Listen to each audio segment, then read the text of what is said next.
Words have the power to change worlds, is what I ardently believe in.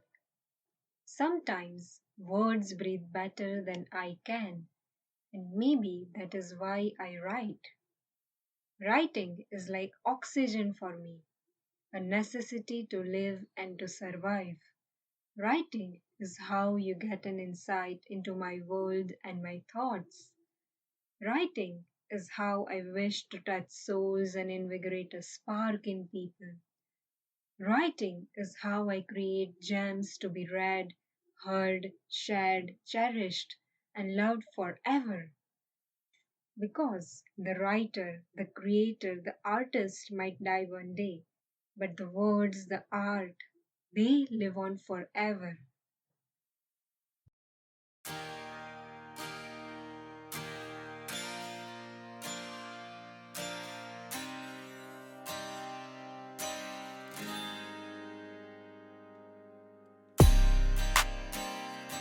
Hey everyone, welcome to the Closet Writer Chronicles. I'm your host Sangeeta, aka the Moody Marshmallow. You just heard our guest for today, Hemangini Mandaliya. Hemangini is a jewelry designer, author, illustrator, and a podcaster. She's a gold medalist from NIFT Kangra, has written a poetry book called We Remember, and runs a podcast called A Poetry Tribute. We talk about her different creative pursuits, burnout, and her vision as a creator. Hey everyone, welcome to this week of the Closet Writer Chronicles. I have with me Hemangini Mandaliya. Welcome to the show, Hemangini. It's so good to have you here. Hey Sangeeta, it is amazing to be here as well, and I'm pretty excited and looking forward to this conversation with you. Yeah, likewise. So, just to kind of dive right in, my first question for you is, what is your earliest memory of writing or just, being creative? So, if I have been writing since I was pretty young, since I was in school, I think. But I think if I had to say I started writing maybe professionally or as a poet, then it would be in college. And I my first ever performance as a poet was in during the orientation program of my college. That was NIFT. I studied in NIFT, Mm-hmm. and yeah. So I remember this incident pretty distinctly because it was the first time that I performed in front of such a huge audience, and I was so scared of it. I had never performed poetry before. I had never performed any of my works before. Yeah. And one of my other friends, so we both decided that we would take part together and we would perform poetry. So I wrote a poem. My college was in Himachal. So Okay. and I am from Gujarat. So Okay. I wrote the poem on my journey from Gujarat to Himachal, and it was Wow. in Hindi. And I remember the first lines. It started from Gujarat की गलियों से हिमाचल की वादियों तक. That was Wow. the first line. Okay. Yeah. And that was my first ever poetry performance. And I think that incident made a huge change in my life because I incidentally won the first prize for the original poetry that I wrote. Okay. And and it gave me a certain confidence that I did not know I had, and that I could perform so well in front of such a huge audience. Hmm. And that is where my journey as a writer, as a poet started. Wow, that's amazing. So, is that how the Hedonist Writer was born? Was it from there that you decided to, kind of start a page? Like, why don't you, tell us about that? Because I'm curious to know, like, what started that journey and how you came with the pen name and the page and everything. Yes, I think so. It is somewhere one of the reasons why I came up with the hedonist writer. So the hedonist writer is basically based on the philosophy of hedonism. Okay. And what hedonism says is happiness should be the chief goal of life. Hmm. Whatever you do, even if it is the smallest thing, like even if it's just cooking a meal, Hmm. then Hmm. do it with a happy heart, and it's going to be a great experience for you.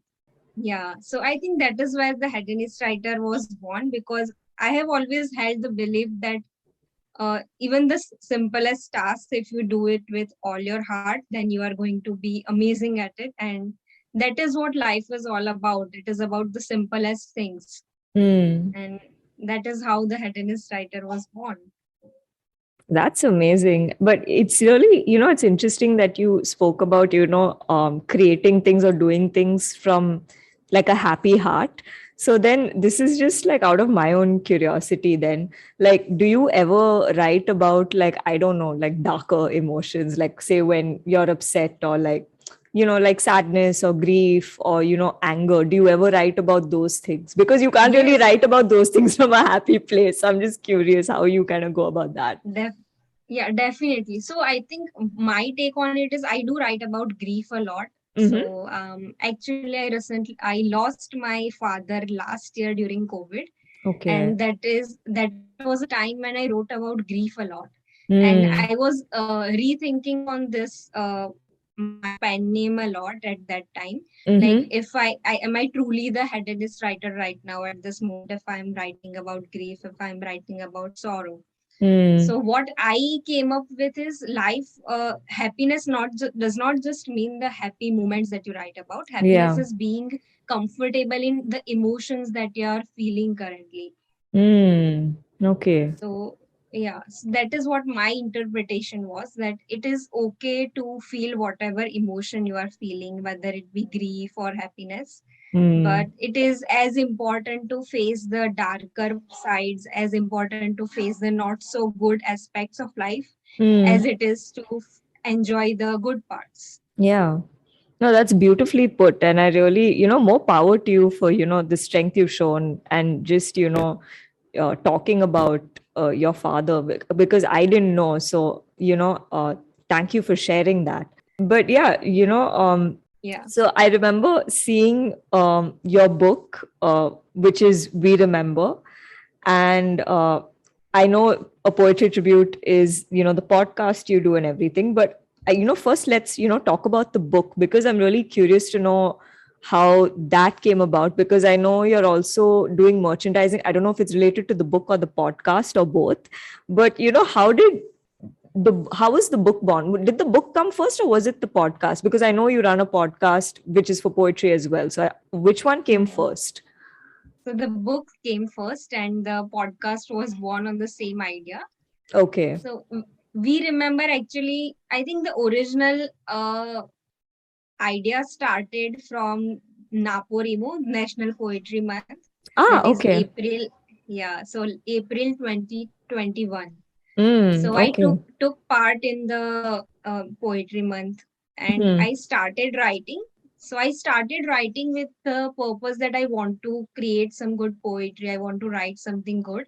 So I Hmm. thought I created my own theme, that I Okay. wanted to revolve all the poems around art and culture, because that was what I was very passionate about. I still, like, I write reading about this thing, so I thought I would convert what I read, what I am passionate about, into poetry. So that is where it started. So I did it for around 10 days continuously, and then I got infected with COVID, so it's kind of stopped there. Oh. But so after a month, then I came across a competition sort of thing on Instagram, where you had to submit a poem every day for 20 days, and at the end they would compile all of those poems and publish it in the form of a book. Yeah, so I challenged myself to took part in that, and submitted all 20 poems, and I completed the challenge. And it was, although it was a little long journey for publishing, and there were a lot of different hurdles involved in the Hmm. journey, but at the end it got published in, I think, December or January. Okay. Okay. Wow. That's amazing. So then, and the podcast started later last year, right? Because I know you were also part of Podcast Lab. Both of us are a part of Podcast Lab for listeners who may not Yes. know. So, both of us were fortunate enough to be a part of the same program. So, I know that it came then. But, since the podcast was based on the book in a way, what drove you to kind of, start and, apply to Podcast Lab, and just, what was the seed to just start it? What was the idea of doing it? And the other reason I'm asking this is because today, like, I know poetry podcasts have become like such a big thing, right? So what drove you to start it and, be like, okay, even if there are many more that are coming right now, let me just go ahead and do it. Mm-hmm. Initially, what when I submitted, so for the podcast as well, I came across the Podcast Lab ad on Instagram, and it was Mm. like the day before the deadline. Oh, wow. Okay. So yes, and I submitted my idea on a whim, like let's what else could come out of it. So I thought I would just take part and submit my idea Hmm. and see where it goes. And I got my idea got selected, and in the end I published the whole podcast season. Hmm. So where it started, the idea was initially what I thought was I would probably create an audiobook format for my book in the podcast Okay. itself. So Okay. if you see my initial episodes, so initial 4 or 5 episodes are the poems also included in my book. Hmm. But Okay. as but as I gradually progressed in the podcast and as I talked to my mentors as well, so what they suggested was why not take this as another opportunity to create new content and create new things that you might not have written so far. Hmm. And it could also act as a guidance or as a guiding light for other listeners to go to your book and buy it to read what else you have written. Hmm. Right. So yeah, so I base the podcast on the same theme because I'm pretty passionate about art and culture and everything. Mm-hmm. But what difference is between the book and the podcast is in the podcast I have also tried to include simple topics that usually people ignore or Hmm. people look at it in a very generic way. Like one of the episodes is called The Color Red. Yeah. So when we think of red we usually think of colors as just colors, but Yeah. what other way do we have to look at colors? Hmm. Because red is such a color that it can ignite both positive and negative emotions. True. So yeah, so that is what I've tried to do in the podcast, to look at very normal everyday topics from a Hmm. very creative and artistic and poetic point of view. Yeah, no, and that's very evident also when I saw your episodes. But I was also curious to know, how do you, come up with the themes for your episodes? Do you come up with a list like beforehand, or is it like whatever you're feeling that week we want to produce? Because I saw Hmm. that there were, one was the color red, which you mentioned, but there's also stuff on like, Bhishma and mathematics and, like Vincent van Gogh, and you've spoken about like Frida Kahlo, Amrita Sher. So there's a lot of stuff there, and there's one on Gujarat as well. So, how do you kind of come up with what you want to, write about and talk about for each episode? Do you decide Hmm. before you, release the season, or is it like a week by week thing that, okay, this week I want to talk about this, so I'll talk about this? So it's a bit of both, a little bit of pre-planning and a little bit of impromptu ideas. Okay. So yeah, so I do like have a in my notes app in my phone. I have kept a list of ideas. Like whenever when I'm commuting to work, or if something I see strikes my eyes or my heart, then I note it down, and maybe Mm. it might evolve into something different altogether. But I write down the ideas just to brainstorm later on. And Okay. sometimes when I am sitting down and I want to write about something, so I write about something that I am feeling the most passionate about or feeling the most attached to in that moment. Mm. So there's an episode on Lata Mangeshkar and on music. Yeah. So that I wrote that and published that in a day after Lata ji passed away, Mm. Yeah. because I was feeling pretty overwhelmed with all my emotions, and she was someone that I revered a lot, and I Mm. really wanted to dedicate something to her. Yeah. So that is where that episode came from. So some of the episodes topics come very literally come to me while I'm doing something, and some of them are pre-planned. But Okay. yeah, so I try to uh, record while recording the episode. I try to feel the topic as much as I can. Hmm. That's really cool. And it really comes through because even the episodes like I heard, I could really tell it was done with a lot of emotion. Like you really felt what you were saying in those episodes. It was very evident. But also, just the note taking idea, what you said, it's so funny because I do the same thing with mine. Like, I do it for guests. So, literally, Yeah. I remember, like, for season one itself, I just created like a list of, like, say, 50 people I wanted to approach. And it's so funny that list kept building as, the season went by. Like, like suddenly I'd be doing something and I would think of someone, and or I'd be scrolling and I'd see someone and I'd just add names to the list like that. So I was like, oh, I do this too with notes. So completely Yes. relate. And now it's like you have a potential list for the next season as well, because Yeah, you know you have somewhere to start already. exactly. Which I'm sure even you must have for yours because you just get that idea bank almost of things you can talk about, or, people you can talk to, which I think is great. So, everyone listening, take notes. It's the best way to really get ideas for anything, honestly. Uh, Definitely. yeah. But, kind of shifting gears a little bit, I know you're also a jewelry designer. I mean, that's primarily one of the things you do, your day job, so to speak, if I can call it that.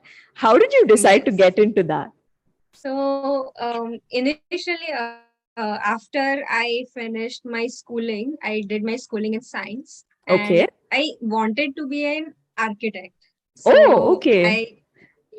I appeared for the entrance exams, and there's a college called SEPT in Ahmedabad, which is Mm, pretty well known for being a good architecture school. mm, So I even got a good merit rank, and I even got into SEPT. But when I was giving the exam, I realized that I am not made to be an architect. मतलब अंदर से I had an intuition. oh, okay. So I had also given the exam for NIFT that year as well, but the results of SEPT usually come afterwards. So the opportunity to get into NIFT that year was gone. Mm, So I decided to take a drop year and explore my creative side and decide what I want to do. And mm. next year, I appeared only for NIFT and gave no other backup exam or anything else. Yes, and my whole family, my friends were like, "You are crazy to just give one exam. What if you don't get into it?" Mm, But at the end, I did get into it, and I decided that I wanted to go somewhere far from my home so that mm. I can explore myself and then as an individual and learn Right. who I am. Mm. So I chose to go to NIFT Kangra, which is in Himachal, and Okay. yeah, and living among the mountains really fueled my creativity, I would say.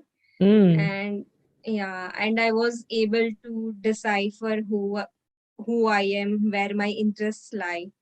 And in a way, it also brought me a lot closer to home and my heritage as well. So I Wow. come from a family of jewelry. I come from a jewelry background, basically. Okay. My fathers and my ancestors were in the have been in the jewelry profession. Okay. So we used to make jewelry, and yeah, we had karigars. We used to make gold jewelry, but then Okay. it kind of declined. And my currently we have a hallmark center, which also has to do with jewelry. Okay. So matlab I had a little bit of tinkling कि I want to go to into jewelry because I had always been interested in it. So I started in Kangra. We did not have a specialization for jewelry. Okay. So I used to whatever assignments we were given, I used to find a way to incorporate jewelry into it somehow. So even if it was a craft like wood inlay or something to do with wood, Right. I made jewelry out of wood then. Oh, Um, okay.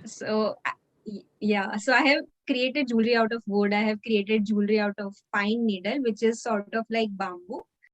It is something that I've always been pretty attached to, and I've always been passionate about, just as I am about writing. Hmm. So I thought, why not make it into a profession, and why not carry my own heritage forward? Yeah, definitely.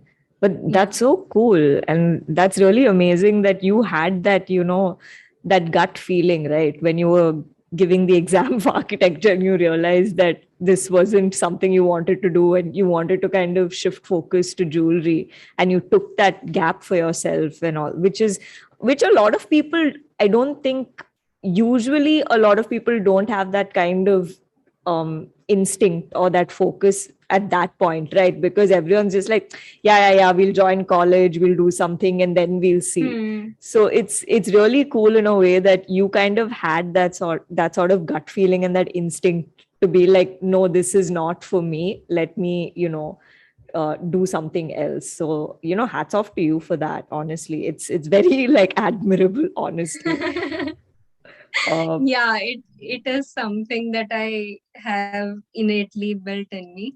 hmm. Which is really Yeah. cool, which is really cool. But yeah, then since you're doing so many like creative things, then have you ever faced, because as it is, I feel like in India especially, South Asia in general, but India especially, like whenever you do anything creative, you always do get some amount of judgment from people, especially like, I don't want to say older people, but generally you do get a sense of, judgment because it's not considered usually as a very conventional course of, of a profession. So have you ever faced any kind of assumptions or like misconceptions from people about any of, the creative endeavors you do, be it, jewelry designing or, writing, your podcast, anything, like say from family, friends, or just, random people you meet? Have you ever faced any kind of like assumptions? Yes, well, initially when I was in college, so I even then I used to take part in a lot of literary events and everything. And because it was so far from home, so Yeah. it was like I hardly came once or twice or for vacation at home. Mm. So a lot of my relatives, a lot of the people that my parents knew, they were like, "Why are you sending your little girl so far away from home and she can so easily study in Ahmedabad?" Oh. So why? Yeah, it was like, and I am very grateful to have a family that supports me in all that I do, because my parents always answered my relatives on behalf of me, that Mm. we believe in our daughter so much that we know she can do this and she is great at what she does. And I think little by little, as I progressed in my creative journey, in my profession, even my relatives realized that I'm really great at what I do. I do Mm. not want to boast actually, but I graduated NIFT with a gold medal. Wow. So yeah, so when I got that, it was like a reply to all of the people who said that I cannot do this, because Mm. I actually did, and I graduated with graduated very well, and I that was my answer to everybody who said I could not do it, because I have always been attached to the creative fields, and I Yeah. never wanted to do something besides that. Mm. No, that's amazing, and really, more power to you, Hemangini, for going after what you want. And I think hats off to your parents for giving you that kind of support, because that also, I feel like a lot of people aren't as blessed or privileged to have that. So you truly are very fortunate in that regard as well. But of course, you are talented, because a gold medal does not come without the work and the talent for sure. So congrats and more power to you. But Thank you. so since you do so many creative things, jewelry design, writing, and just a lot of like like interdisciplinary things, so to speak, what is your take on creative burnout and how do you deal with it? I faced a creative burnout like during the making of my podcast. So after I created, I think around 5 or 6 episodes, I was at a stage where I was not able to create anything anymore. I felt like it was a huge task for me to create something. So even as a hobby, there was a time when I used to sketch a lot, and sketching was something that was like therapy for me. And even I did not feel like doing that even. And it was a stage where I felt like I do not want to do anything creative at all, because even at work it is my work also involves a lot of sketching, a lot of creative thinking. And I was at a stage where I felt like I was feeling pretty overwhelmed with everything. And I at that time I did not realize I am having a creative like burnout sort of thing, if that is how we define it. But during those days I realized that it is pretty important to take a break, because when you're multitasking and doing a lot of things, it becomes pretty easy to get uh, your energy down and be overwhelmed by all that is taking place, because when we are multitasking it, we have to divide our attention in so many things that we sometimes forget to take care of our own self. Yeah. And what I was doing was, I was doing so many creative pursuits, but it was difficult for me to take a breather and just come back home and relax. Hmm. So I took a little break for some time, and I tried to decipher how to manage all of these different interests and still keep my creative spirit going on. So then Yeah. so then how did you kind of, find that balance then? Because you said you figured how to manage it. So then how did you do that? I think the most important point was taking stress for everything. Like, Okay. yeah. So it was like what I decided was, जो भी हो जाए किसी भी चीज का कुछ भी stress नहीं लेने का. Yeah. मतलब it is like it's okay if you write a bad poem, it's okay if you publish a bad episode, just do it. मतलब Hmm. I think my main thing was I am a huge perfectionist. So it Hmm. is always like everything needs to be perfect, it needs to be tiptoe, and nothing has to be out of order. Yeah. um to give a friend's reference, I'm a huge Monica about everything. Okay. Yeah. And during that break time, I tried to get out of that cage of being a perfectionist. Hmm. Uh, and that is when I realized that it's okay to not do everything perfectly, because there is nothing called perfection. You True. create stuff and you get better at it every day, stage by stage. Hmm.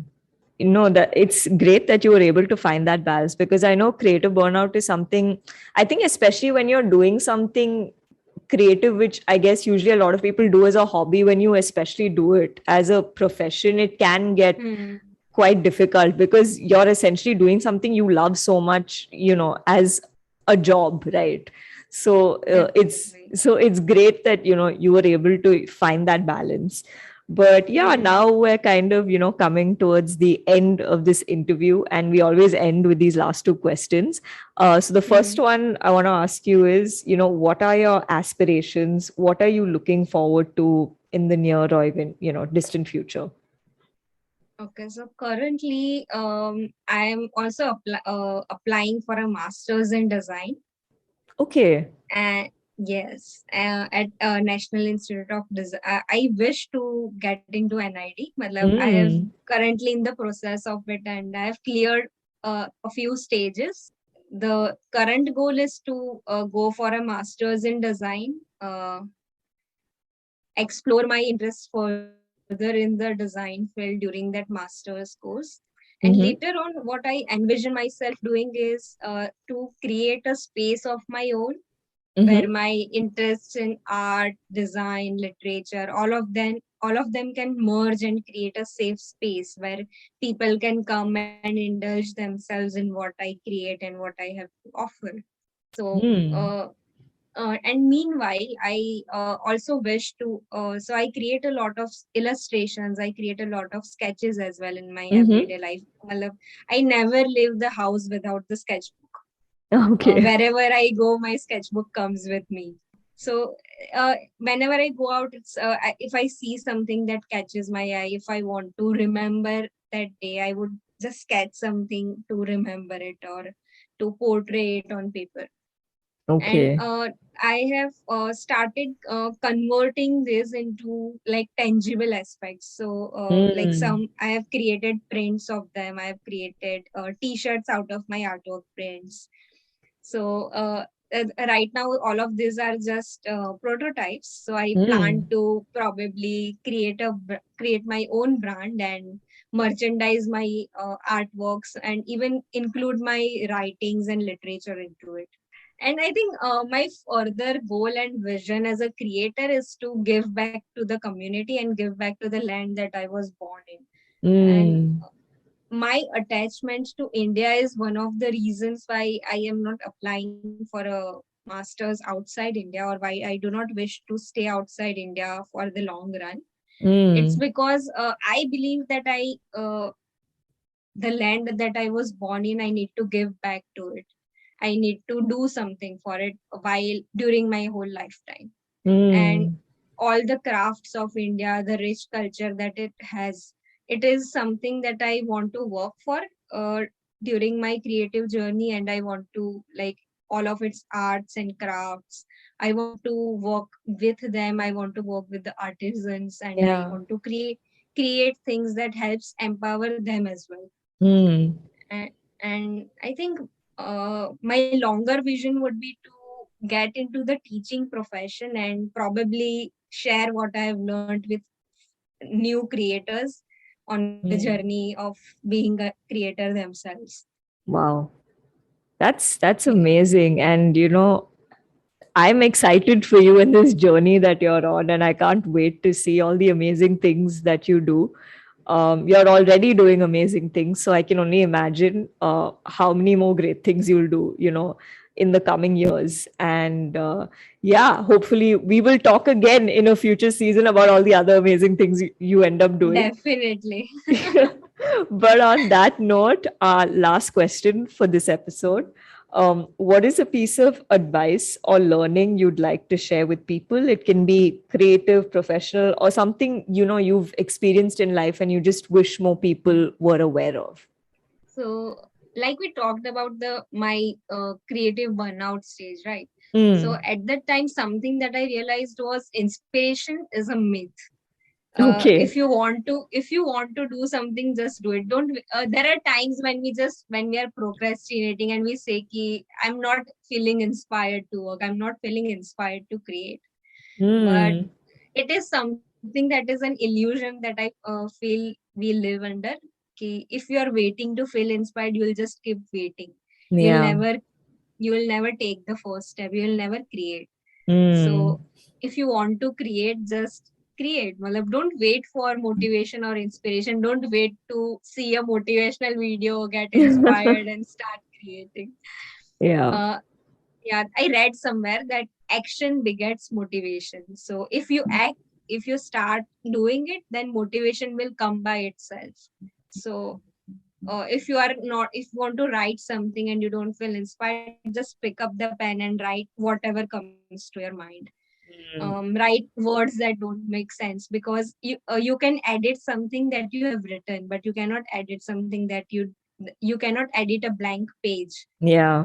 Yeah, so that is something that I think a lot of us don't realize in our daily lives. We wait to feel inspired, we wait to be motivated, even like for simple things in life. Even like, for example, if you want to start exercising, so we make such motivational lists, we make mm, motivational playlists of songs and everything Mm. to feel inspired. But I think it is in the moment, and even I have been trying to incorporate this motto in my life. I'm still working on it as well. uh, but yeah, that is something that I would wish we understood more easily. Yeah. that you don't, the inspiration is just within you. Just start doing things that you want to do. Yeah. No, that's amazing. And on that inspirational and much needed answer, we have now come to the end of this conversation. Thank you so much for being here, Hemangini. It was such a pleasure talking to you. Yes, it was amazing talking to you as well. And I think I would rather not say the end of the conversation. I like the terminology that let's put a pause on this conversation, and Definitely. I'll see you in a next season maybe. Yeah, for sure. And on that note, season one has come to an end, but the show is on a pause, guys, as Hemangini said. So we'll be back very soon. Yes, that's the motivation. So that was my conversation with Hemangini Mandaliya. I really enjoyed this chat and I couldn't have asked for a more wholesome episode to end season 1. I mean, put a pause on the conversation. Ending this episode with a poem written and narrated by Hemangini. I'll see you very soon with a brand new season and many more guests and chronicles to share. Talk real soon. So, I thought today I would share a poem from my poetry book We Remember with you, which is all about celebrating the art, culture, and artists of the world. Presenting to you ballet.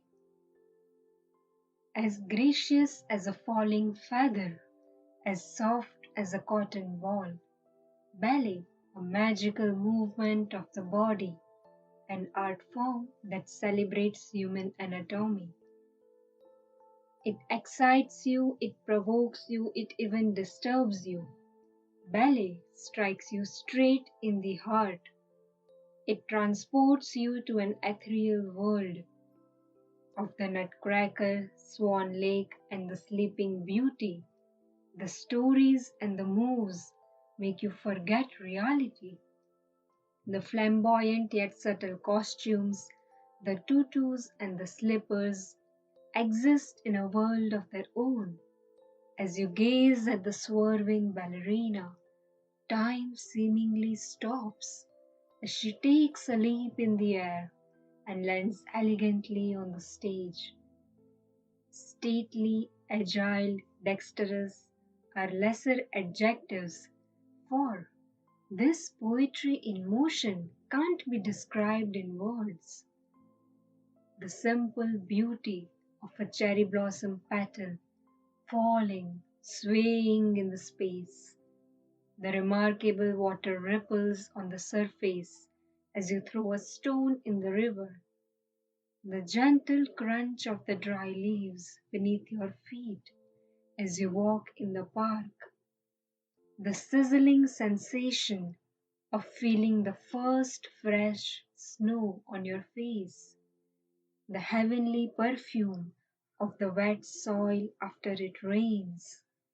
These metaphors, perhaps, truly portray this stupefying art form. Ballet enlightens us as human beings to ponder and strive beyond our limits.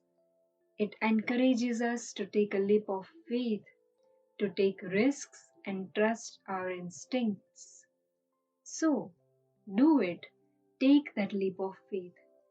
Take that leap of faith.